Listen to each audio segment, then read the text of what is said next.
Okay, Chris here from Switch Weekly, and today I'm going to be reviewing Super Meat Boy Forever for the Nintendo Switch. The original Super Meat Boy graced consoles back in 2010, quickly becoming one of the darlings of Xbox Live Arcade when that was still a thing.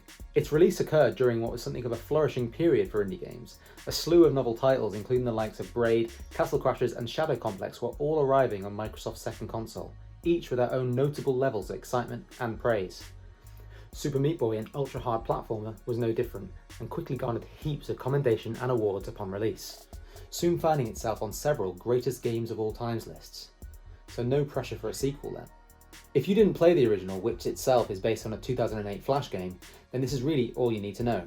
It's notoriously tough. The increasingly tricky platforming challenges require plenty of quick thinking, twitchy movements, and countless repeated attempts to get each level done. The grueling gameplay of Super Meat Boy is made palatable and ultimately satisfying thanks to the super quick gameplay loop. As standard, you'd fail a given level like 100 times, but the game got you back in for another attempt so quickly that you had no time to get seriously mad and give up. This rapid approach at reattempting things gave it an addictive nature, one that so carefully towed the line, just avoiding tipping you into a rage, for the most part at least. As a bonus, when you did finally complete a level, you got a hectic replay, showing all of your attempts played back at once. This highlight reel of your failures actually felt like something of a reward, underscoring just how hard you'd worked to overcome the level that you'd just wrapped up.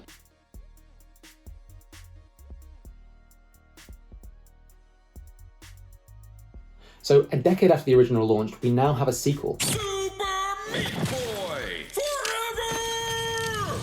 And it's fair to say this follow-up has had quite a drawn-out development cycle. First announced back in 2014, it was initially revealed to be a mobile-only autorunner. Now, autorunner games are admittedly well suited to mobile play, offering simplified controls and quick gameplay, but they aren't the sort of experience that are typically held in high regard. So, for the celebrated Meat Boy to go in this direction was something of a surprise, if not a little disheartening to some. In the intervening years since its initial reveal, plans shifted, with Super Meat Boy Forever seeing key personnel changes, development restarts, growing in scope and eventually becoming a full-on sequel, with console releases now a major focus too, all whilst retaining that somewhat contentious auto-runner aspect. The end result is something that's recognisable on face value, but significantly different in playstyle. You are getting more Meat Boy here. This sequel serves up more intense platforming, the same baddie to take on, and plenty of tricky environments to navigate. But it's how you go about manoeuvring your meat. That's been massively simplified over the original game. Gone are the fine-tuned controls. Instead, Meat Boy moves on his own accord in one direction, with you only having control over his jumps and punches. The auto-runner aspect is fundamental to how this sequel plays. Initially, this limited control scheme didn't really gel, as I found the restricted motion frustrating, but get a few levels in and you'll soon forget about what came before, and you'll take this new experience for what it is.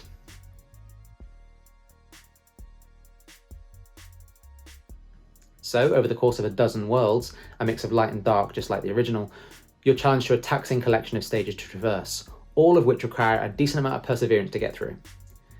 In the original, you had to complete each level in its entirety in one life, whereas here you have the occasional checkpoint to ease things along. This is due to the way the game is designed. Super Meat Boy Forever opts to do away with set level design, instead going for a more haphazard procedural approach. Each level is made up of sections, and these sections, which act as checkpoints, are randomised each time you play. This may sound detrimental to the experience on offer, especially when compared to the meticulous level design of the original, but for the most part I actually found it worked well, and when set side by side with the original, does make for a less frustrating time overall.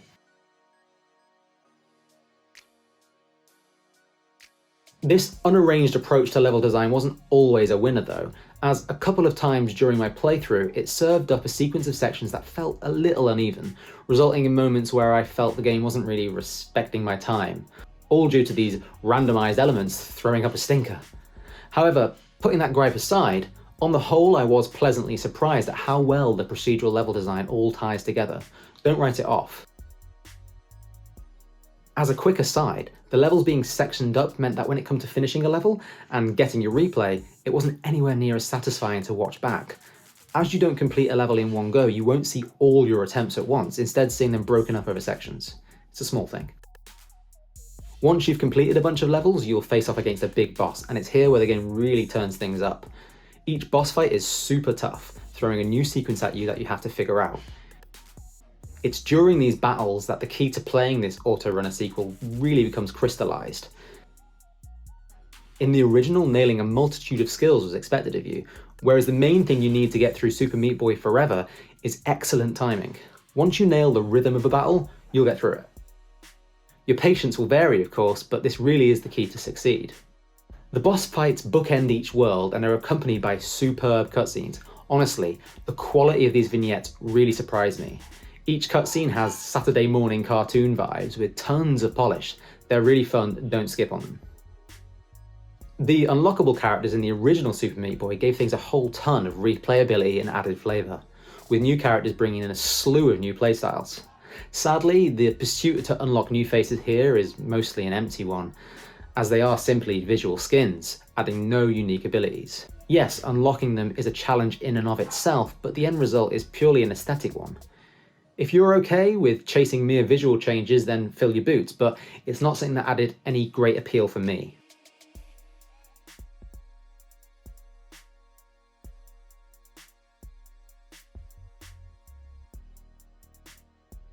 Overall, I was pleasantly surprised by this one. Super Meat Boy Forever struck me as surprisingly inventive, adding an unexpected amount of variety into what, on the surface, may read as a simplified experience. For an auto-runner, it does a great job of mixing things up. You still need to be precise, it still packs a challenge, it's just different. Yes, it's not the game many wanted it to be, and it does feel like it was designed for another time, when auto-runner mobile games were super hot, but it's a perfectly fine experience in its own right. I don't think die-hard fans of the original will immediately warm to this sequel, but if they are willing to give it a shot, you'll find something that's clearly a labour of love, offering plenty of rock-hard platforming to overcome. This game, I can't see this ending up on any greatest game of all time lists, but if you put second album syndrome to one side, this stands alone as a grueling masochistic platformer that feels enough like Super Meat Boy to get a pass. Don't let the auto-runner procedural labels put you off this one. It's well worth a shot if you enjoy an extreme challenge. Hey, thanks for watching. If you enjoyed this review, please do hit like and subscribe, and you can find out more about Switch Weekly over at switchweekly.com. Thanks.